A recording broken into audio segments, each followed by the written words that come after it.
Hola y bienvenidos a la historia de Roma. Capítulo 6. Enemigo a las puertas.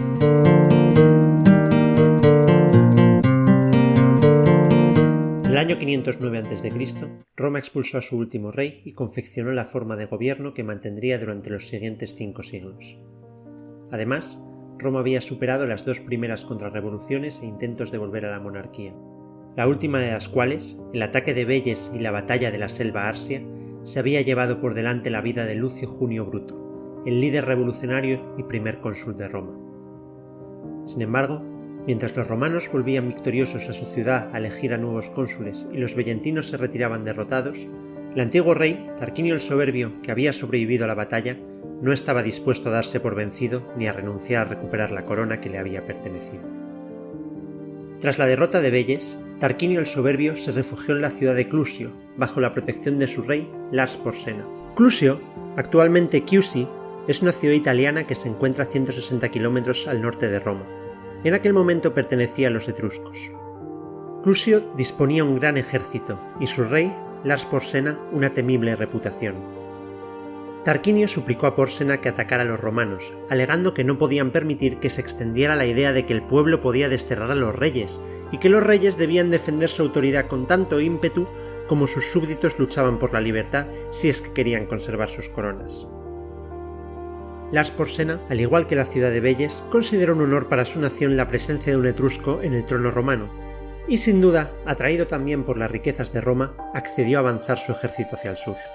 Era tal el poder del ejército de Clusio y la reputación de Lars Porsena que el mayor temor del Senado era precisamente que sus conciudadanos abandonasen la lucha y entregaran la ciudad al enemigo, aunque ello significase la vuelta a la esclavitud de la monarquía. Por ello, el Senado de Roma efectuó numerosas concesiones a la plebe con la intención de que ésta, agradecida, renunciase completamente a la monarquía y viviese el asedio con armonía. Entre las concesiones realizadas, destaca la eliminación de varios impuestos y la nacionalización de la venta de sal, cuyos precios estaban disparados desde que estaba en manos de particulares. Estas medidas tan generosas con el pueblo tuvieron tanto éxito que los romanos permanecieron fuertes y unidos y sin ningún deseo de aceptar la derrota o la vuelta de la monarquía. Hay 2 versiones de lo que sucedió a continuación.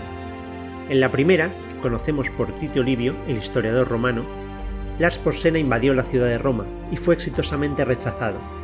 En la segunda, que se apoya en análisis históricos modernos, Lars Porsena invade y saquea la ciudad de Roma.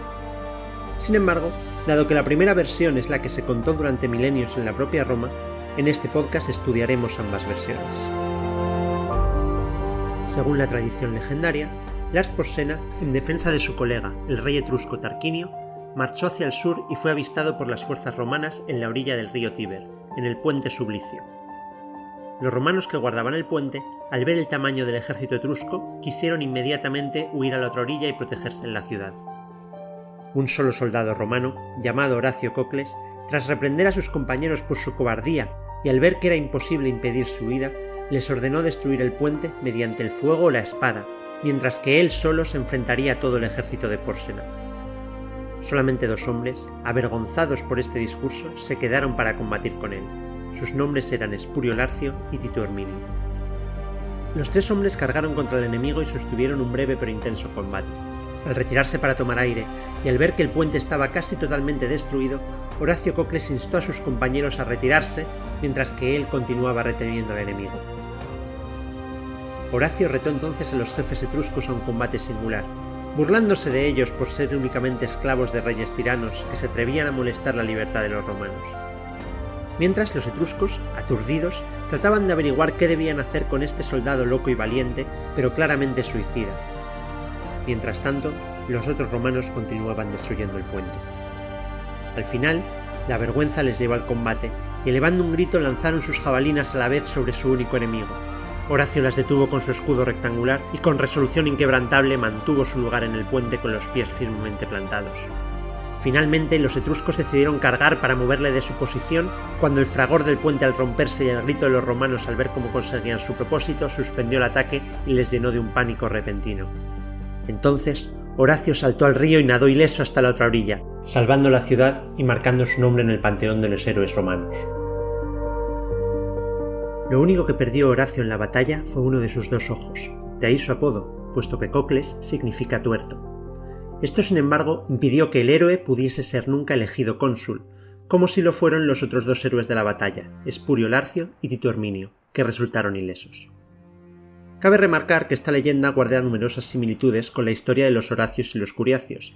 De nuevo 3 hombres, de nombre Horacio, salvan la ciudad cuando queda muy poca esperanza. Es muy probable que ambas tengan un origen común. Rechazado en su primer intento, Lars Porsena cambió sus planes del asalto al asedio. Rodeó la ciudad de Roma y no permitió que entrara ningún tipo de alimento, a la vez que enviaba saqueadores para evitar que el ganado pudiera pastar cerca de la ciudad.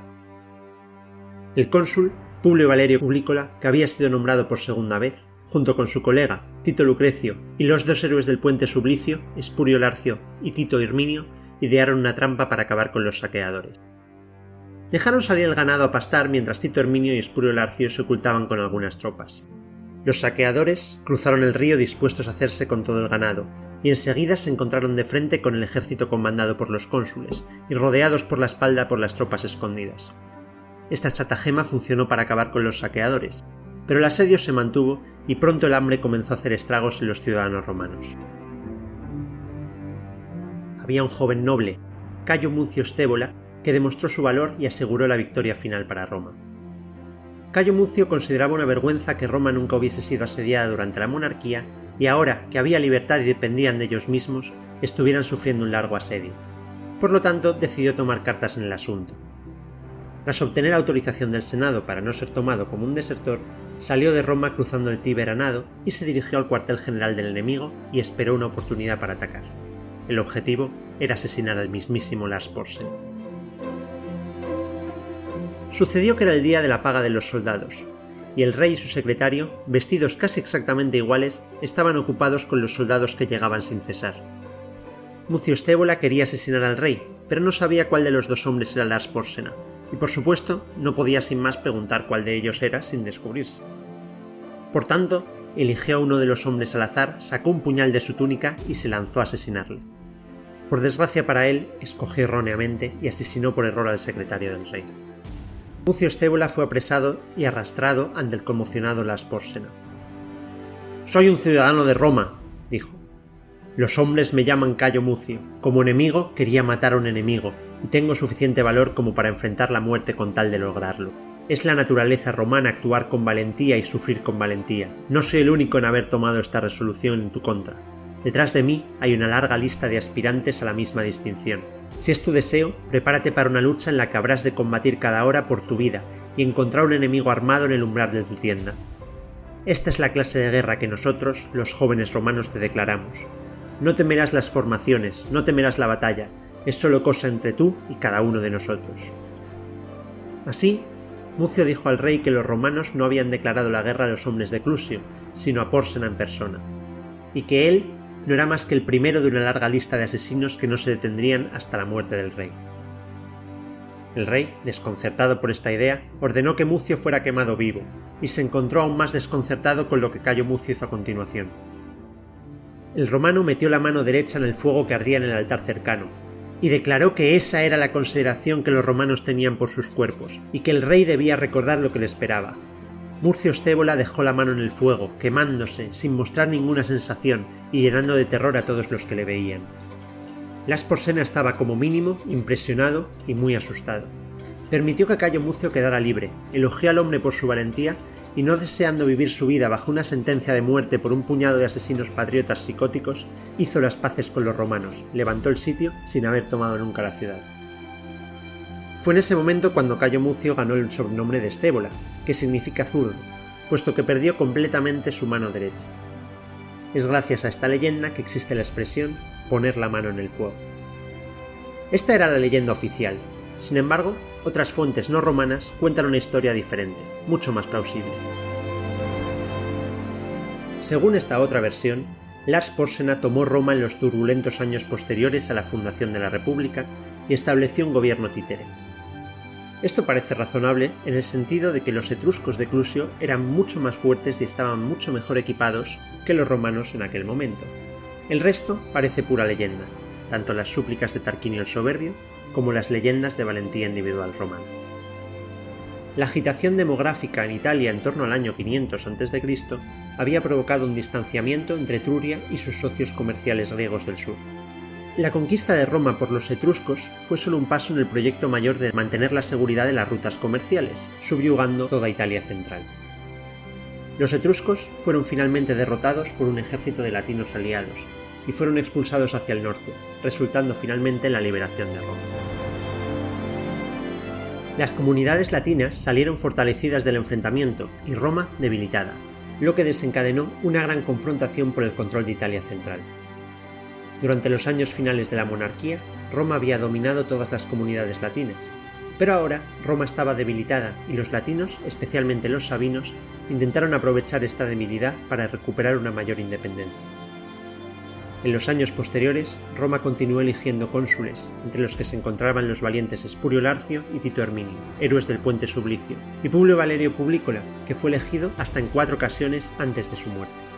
Todos ellos tuvieron que enfrentarse a latinos y sabinos durante sus magistraturas hasta el gran desenlace, una década después, la batalla cerca del lago Regilo, al sureste de Roma. Tras esta batalla, Roma afianzaría su control sobre todas las comunidades latinas durante al menos 150 años más. La guerra con los latinos continuaba sin ningún vencedor claro, pero cuando los latinos tomaron la ciudad romana de Fidenas, los romanos decidieron de una vez por todas acabar con la amenaza y nombraron a un dictador. El cargo de dictador era un instrumento dentro de las leyes de la República reservado únicamente para emergencias. Básicamente, se nombraba un dictador cuando había que acabar con toda la burocracia y un solo hombre tenía que tomar medidas decisivas ya, sin quejas ni apelaciones ni impugnaciones.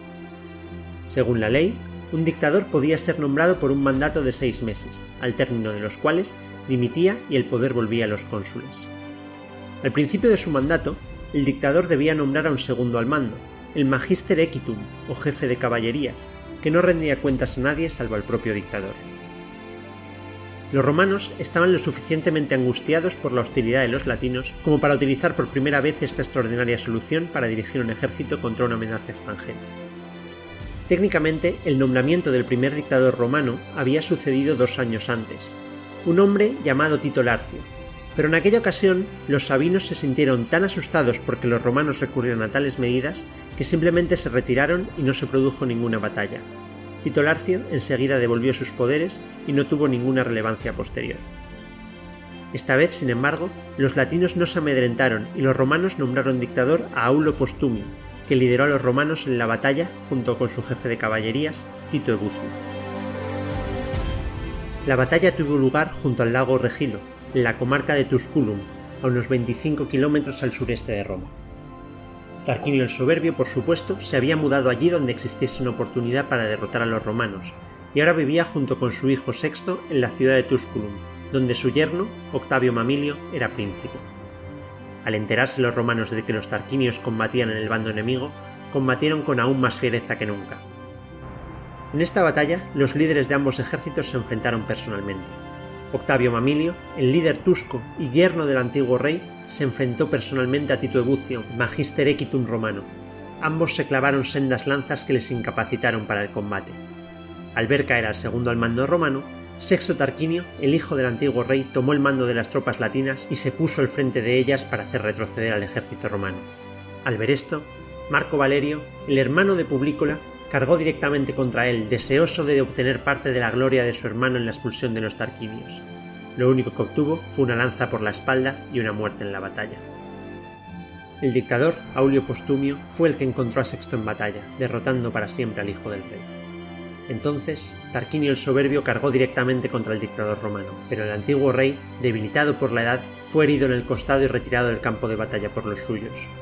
Acabaría muriendo por sus heridas algunos años después y nunca más volvió a molestar a Roma.